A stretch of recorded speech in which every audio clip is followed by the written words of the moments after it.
Bonjour, bonjour et bienvenue sur KTV en direct à la télévision, à la radio et sur les réseaux sociaux pour parler politique et notamment des cantonales. L'équipe de mieux pour en parler que notre spécialiste à nous de la politique, Anne-Constance Angana. Bonjour. Bonjour Léonard Rodier. Merci d'être présente ce matin. Merci de m'avoir invité. Alors, la question qu'on peut se poser, c'est les rouages. Comment ça se passe, l'envers du décor des cantonales? Parce que vous nous parliez récemment dans différents articles dans France Média Matin que s'il y a des binômes de 9 au lieu d'autres, dans d'autres cantons, de 2 ou 3 pour le second tour, d'autres calculs sont faits, il y a des pourcentages. Bref, expliquez-nous les différents calculs que peuvent faire aujourd'hui les partis. Alors, les partis et les candidats. Ouais, les candidats. On a donc 13 cantons qui sont à Mayotte, avec chacun 2 postes à pourvoir par un binôme. Ils seront tous les 2 élus en même temps. Bon, ça, c'est des choses basiques que l'on sait. Après commence la petite cuisine des mathématiques, parce que finalement, une élection sont des maths. Il y a 2 chiffres à avoir en tête avant de pouvoir gagner. C'est déjà les 5%.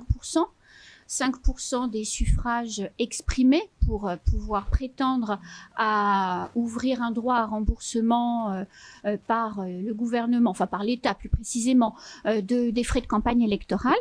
Et puis 12,5% des inscrits pour la qualification au second tour. Et c'est là, ça devient compliqué. C'est là où ça change, parce que d'un côté, c'est pour les, c'est le nombre de votants, et l'autre, c'est le nombre d'inscrits. C'est-à-dire que s'il y a 5000 personnes inscrites, c'est pas sur les 5000 qu'on va calculer, et c'est sur ceux qui vont aller voter ou inversement. Dans les 2 cas, ça change. C'est ça. Alors, en fait, quand vous êtes candidat, la seule chose que vous voulez, c'est gagner. On est d'accord. Et donc, pour gagner, il faut passer le premier tour déjà. Ça, c'est une certitude. Et pour passer le premier tour, c'est simple. Soit on arrive en tête, là, pas de problème. Soit on est deuxième, pas de souci. Et pour certains, on envisage, on aimerait qu'il y ait une triangulaire. Maintenant, quelles sont les règles pour se qualifier pour cette triangulaire? Les règles, elles sont simples. Il faut faire 12,5% des inscrits. Et non des votants. Et c'est là où ça se corse. C'est là où ça se corse, parce que le taux de participation à Mayotte pour les dernières cantonales, par exemple, était compris sur les 13 cantons, pour le premier tour, j'entends, entre 55 et 65%. Le taux de participation était compris entre 55 et 65%. Ce qui veut dire que forcément, il faut quasiment faire 2 fois 12,5% des votants. Vous voyez, pour réussir. Alors, j'ai fait un petit calcul parce que là, c'est un peu compliqué. J'ai pris le canton de Mamoudzou 3. Ok, il y a du monde. Ah oui, il y a 10 binômes. C'est ça, 10 binômes. 10 binômes. C'est là où il y a le plus de candidats. Mamoudzou 3, il n'y avait pas eu de triangulaire la fois dernière. D'accord. Donc, un second tour avec 2 binômes. Deux binômes standards. Voilà. Alors, en 2015, il y avait 4074 inscrits sur les listes électorales dans ce canton. D'accord. On peut imaginer qu'avec l'augmentation de la population, etc., je suis partie du principe qu'il y en avait 5000 à peu près aujourd'hui. 12,5% des inscrits, ça veut dire qu'au premier tour, il faut faire 625 voix. D'accord. À condition que 100% des gens aient voté, ce qui n'arrive pas. Non. Le canton de Mamoudzou 3, en 2015, avait compté 53% de taux de participation, l'un d'ailleurs des plus faibles de Mayotte. Ce qui veut dire que pour être qualifié au second tour, il fallait faire 23,58% des votants. Et c'était à peine le score du binôme qui est arrivé en tête en 2015, à savoir Saouda Abdou et Elad Maskati. Donc quasiment le double. Voilà, oui, c'est logique. 12,5, logiquement. Est-ce que ce genre de calcul, ils le font dans les binômes? Est-ce qu'ils calculent, voilà, il nous faut qu'on ait absolument ce pourcentage-là? Est-ce que c'est une chose que l'on met en avant? Pas encore à Mayotte. Je n'ai pas encore le sentiment. J'ai rencontré la plupart, il y a 148 candidats. Je pense que je terminerai les élections, j'en aurai rencontré 100 à peu près. Donc j'ai un panorama assez précis de qui sont les candidats pour les élections cantonales. Je pense que ce ne sont pas encore des préoccupations qui habitent les candidats comme en métropole, où avant de commencer une campagne électorale, vous faites des maths sur une feuille de papier et vous élaborez votre stratégie par rapport aux chiffres. Donc c'est une autre façon de faire. C'est une autre façon de faire de la politique, mais ce qui explique aussi ce qui s'est passé hier au tribunal administratif, c'est que on ne pense pas encore à Mayotte les campagnes électorales comme des organisations très verrouillées. On en reviendra justement à cette affaire tribunal. Camar. Alors justement, Anne-Constance, quand on regarde des fois le nombre d'habitants ou le canton, il y a des cantons qui ont plus d'habitants plus que d'autres. Est-ce que malgré les 12,5% pour aller en second tour, est-ce que quand même une liste, s'il arrive à obtenir 10%, il peut quand même se maintenir? Est-ce qu'il a le droit? Il n'y a pas de liste, c'est des binômes. Oui, je veux dire, quand je dis liste, oui. S'il y avait liste, ça veut dire que la réforme institutionnelle serait allée à son terme, ce qui n'est pas le cas. Aujourd'hui, les élections à Mayotte sont même si on est un département-région, les élections se font comme des départementales, des cantonales, donc des binômes. Est-ce que justement, est-ce que si le binôme, par exemple, je sais pas moi, qui arrive au troisième place avec 10%, est-ce qu'il a le droit ou il est éliminé d'office? Il est éliminé, il faut 12,5% des inscrits, c'est le code électoral qui le fixe, donc celui qui n'obtient pas le nombre de voix n'est pas qualifié pour le second tour. Alors là, on parle de binôme, Anne-Constance, mais imaginons, vous l'avez dit tout à l'heure, s'il y a triangulaire, et forcément, des gens vont vouloir s'allier avec ces alliances pour aller en second tour. Est-ce que là, on parle de binôme ou on parle d'autre chose? Parce que le fait de s'allier... On parle de binôme parce que les candidats, contrairement au municipal où on fusionne des listes, et donc deux listes pouvaient présenter des candidats distincts au premier tour et puis fusionner une liste et on retrouvait au second tour un mélange. En réalité, c'est pas le cas pour les cantonales.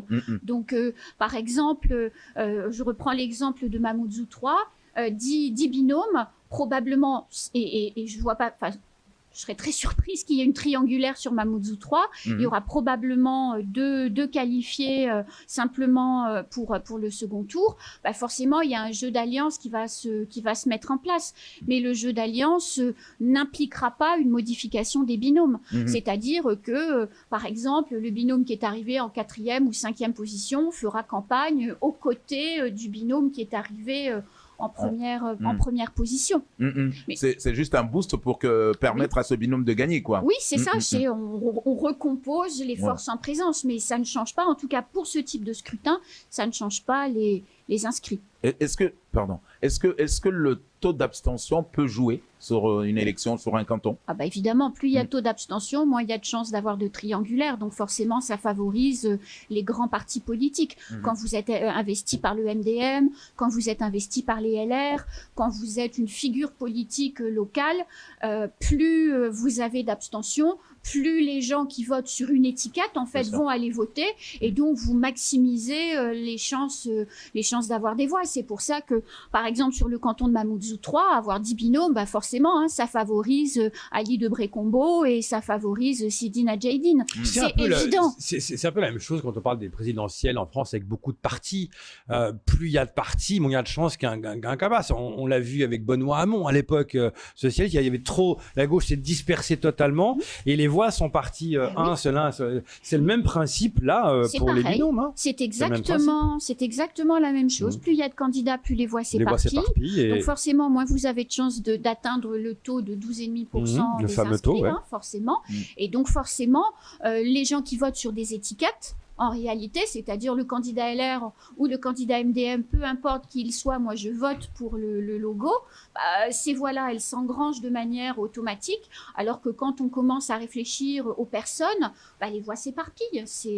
C'est de la cuisine politique, quelque part. Autre cuisine politique assez importante, on va parler dans Chabamana. Hier, il y a au tribunal, vous l'avez mentionné, les comptes sont regardés à la loupe. Là, elle a rendu trop tard ses comptes, le 30 au lieu du 11. Il y a différents éléments. Est-ce que ça démontre l'amateurisme dont vous parliez, vous faites très précis, mais une chose, elle risque l'inéligibilité. Or, aujourd'hui, on le sait, elle est dans le jeu politique et dans la course. Si elle est condamnée à ça, est-ce qu'elle va quand même y aller alors qu'elle est condamnée d'être inéligible? Très honnêtement, j'espère qu'elle ira au terme de la campagne. Elle entraîne derrière elle une équipe, des partisans. Moi, je connais bien son binôme, Madame Sridjali. Il travaille énormément sur le terrain. Donc, j'espère bien qu'elle va aller au bout de la campagne. Évidemment, elle est dans tous les cas condamnée en première. Elle pourrait Elle ne l'est Elle pas pourrait, encore. on le saura Elle cette semaine, la pourrait semaine prochaine. être condamnée à de l'inéligibilité en première instance. La loi, c'est la loi. Elle dispose d'1 mois et demi pour faire appel et ensuite son dossier part au Conseil d'État. Donc elle peut très bien continuer la campagne, voire même gagner sur le canton de Sada l'élection. Et puis si le juge à Mayotte la condamne à de l'inéligibilité, elle va au Conseil d'État et elle peut espérer auprès du Conseil d'État faire valoir ses arguments. Enfin, comme le disait son avocat hier, c'est une grande dame de la politique, c'est une femme engagée. Quand vous faites une campagne électorale, le principe c'est d'aller au bout. Ah Vous bah oui, voyez le principe c'est de gagner. Bien. Et quand on parle de rouage et ces fameux 5% pour rembourser les frais de campagne, parlons-en un petit peu de ça. Alors, juste une petite chose, je termine sur Anchia. Oui. Les erreurs qui sont dans son compte de campagne sont des erreurs pas graves en réalité. Il n'y a pas de trafic, il n'y a pas de... C'est des erreurs d'appréciation ou de méconnaissance Oui, du on code dit de payer électoral. directement une facture alors qu'il faut passer par le compte de campagne Oui, pour mais payer les factures. la Commission nationale du compte de campagne n'a pas dit qu'il y avait, à aucun moment, n'a dit qu'il y avait du détournement de frais de campagne.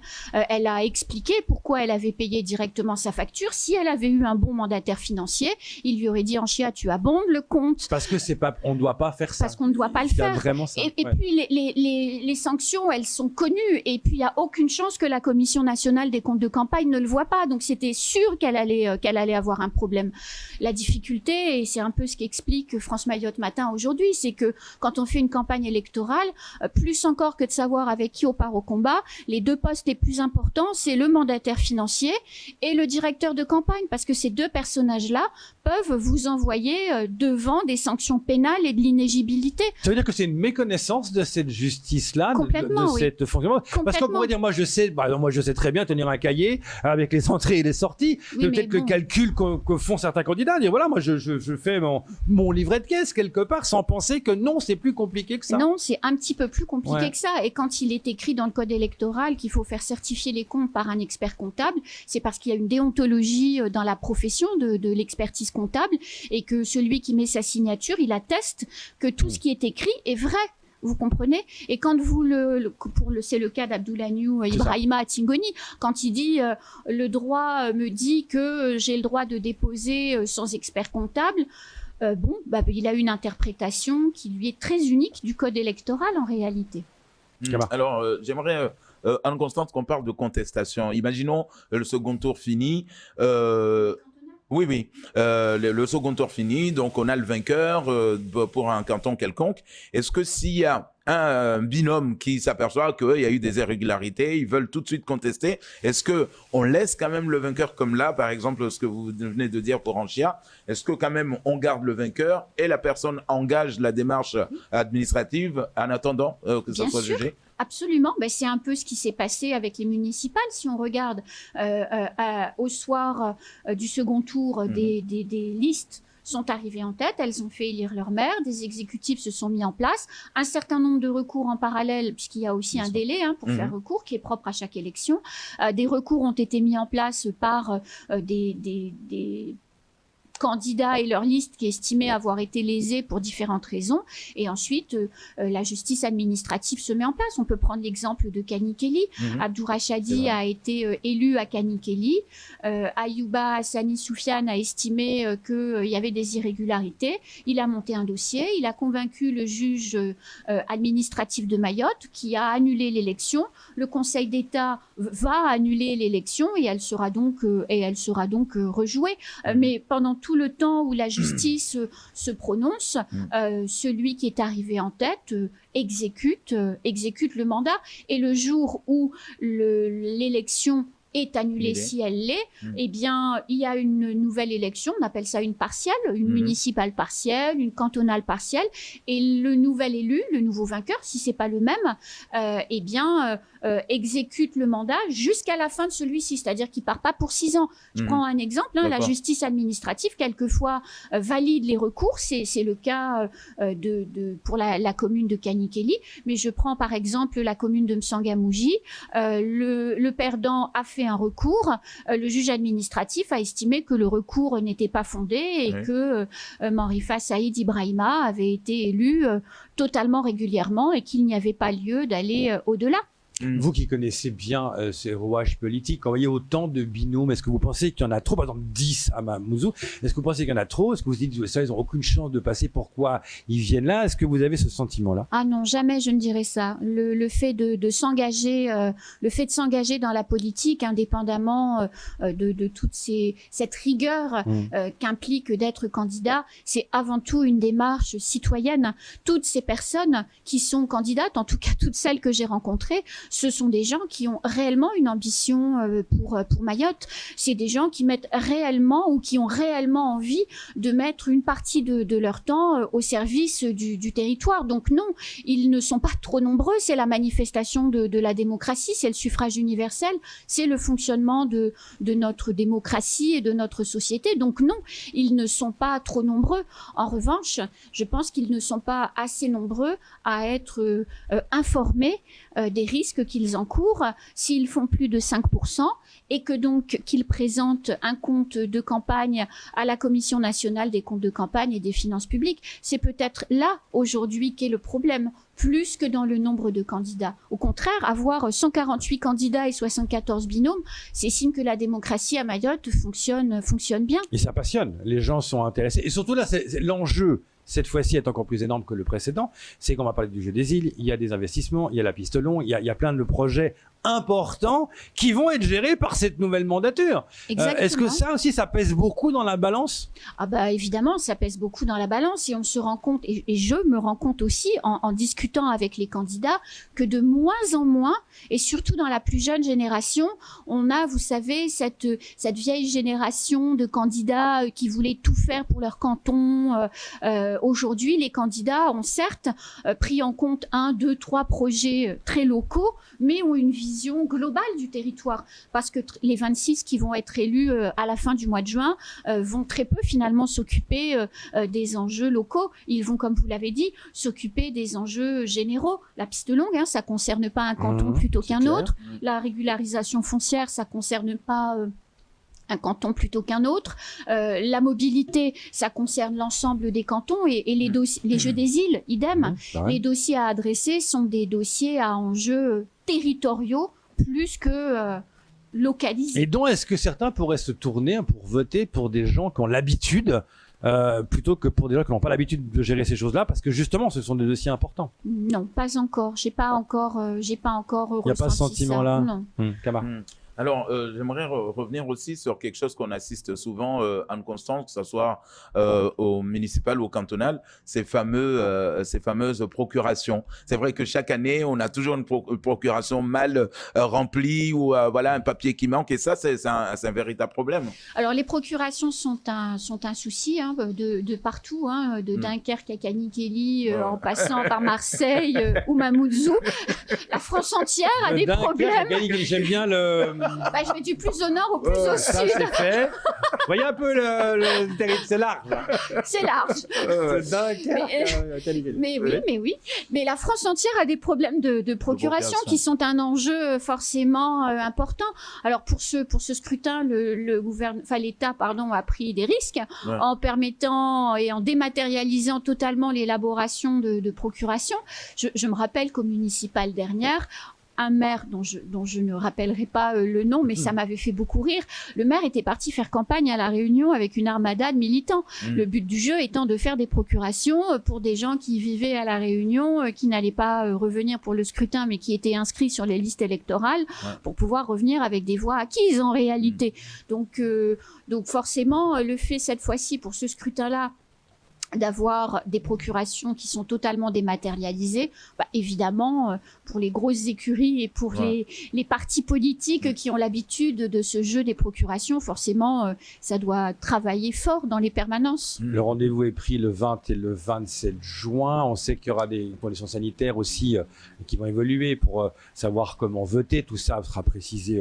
Je peux encore dire quelque chose. Je rappelle qu'entre les deux tours, la semaine qui va se dérouler entre les deux tours, tous les soirs sur Kwesi, ce sera politique, puisque nous aurons un débat pour chacun des cantons pour lequel il y aura un second tour. Ouais, donc aujourd'hui, sur les 13 cantons, il y en aura 12, puisque dans le canton de Dzaoudzi, il n'y a que 2 binômes candidats, donc l'élection sera terminée le 20, mais pour tous les autres, la compétition est ouverte et tous les cantons pour lesquels il y aura un second tour, un débat est organisé et ce débat se déroulera au lycée des Lumières. Et orchestré par la lumière qui est Anne-Constance Songana. Oh, que tu es gentil. Mais il vous en prie. Du coup, paf, on pense tout de suite à de Quinquerque à Kanikeli. Nous nous rapprochons tous les jours. Le rouge m'est monté au chou, dis donc. Regardez un peu le rouge de Kanikeli, d'Anne-Constance Songana. Merci Anne-Constance. Bon courage. Merci Léonard. C'est tout pour ce temps de parole. Tout de suite, la suite de vos programmes.